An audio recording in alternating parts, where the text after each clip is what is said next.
কারো খারাপ কথায় হঠাৎ করে খুব বাজেভাবে রেগে গেলে তৎক্ষণাৎ আপনার রাগটা কিভাবে সামলাবেন? কোনো খারাপ কথা শোনার পর রাগ কতক্ষণ আমাদের মস্তিষ্কে থাকে জানেন? সর্বোচ্চ 2 মিনিট। আর এই 2 মিনিট সময়ে আমাদের সমস্ত কিছু ভেঙে তোলপাড় করে দেয় মানুষের এই রাগ।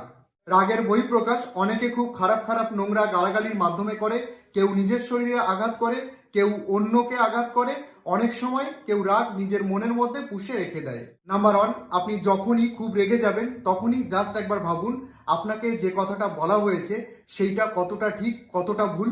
এইটুকুনি সময় নিলেই দেখবেন আপনার রাগ কমে যাবে।